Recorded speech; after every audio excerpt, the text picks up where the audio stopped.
तमिलनाडु से टीवी के प्रमुख और मुख्यमंत्री थलपति विजय ने नीट परीक्षा को पूरी तरह से रद्द करने का एक बड़ा और आक्रामक ऐलान कर दिया है। विजय ने साफ कह दिया है कि बात अब सिर्फ धांधली और अनियमितताओं के विरोध की नहीं बल्कि नीट को जड़ से खत्म करने की है। ये आवाज ऐसे वक्त में उठी जब दिल्ली की सड़कों से लेकर संसद भवन के बाहर तक नीट पेपर लीक को लेकर महासंग्राम छिड़ा हुआ है।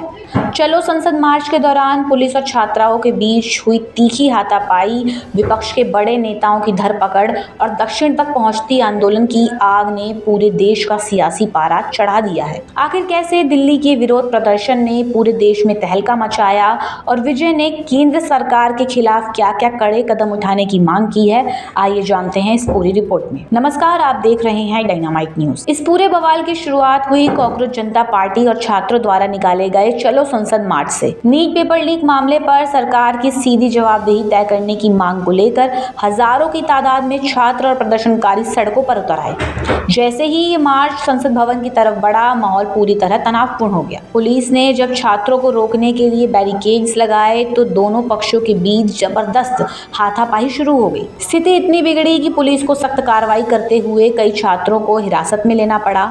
इसके तुरंत बाद प्रधानमंत्री आवास के बाहर प्रदर्शन कर रहे राहुल गांधी समेत कई बड़े विपक्षी नेताओं को भी पुलिस ने अपनी हिरासत में ले लिया। दिल्ली का ये संग्राम सिर्फ राजधानी तक सीमित नहीं रहा बल्कि विजयवाड़ा में भाजपा और कांग्रेस के कार्यकर्ताओं के बीच हुई हिंसक झड़प से लेकर पूरे दक्षिण भारत तक इसकी लपटें पहुंच गई। इस जबरदस्त जन आक्रोश के बीच तमिलनाडु में थलपति विजय और उनकी पार्टी तमिलगा वेट्री कज़गम ने केंद्र सरकार पर सबसे करारा हमला बोला। विजय ने केंद्र के सामने अपना रुख शीशे की तरह साफ कर दिया। उनकी पार्टी किसी आंशिक सुधार या सिर्फ जांच से संतुष्ट होने वाली नहीं है, बल्कि वह मेडिकल प्रवेश परीक्षा यानी नीट को पूरी तरह खत्म करना चाहती है। विजय का कहना है कि शिक्षा और मेडिकल प्रवेश से जुड़े मामलों पर राज्यों का अपना पूर्ण अधिकार होना चाहिए। इसके समाधान के रूप में टीवीके ने मांग रखी कि संविधान की समवर्ती सूची से शिक्षा को हटाकर राज्य सूची में शामिल करना चाहिए।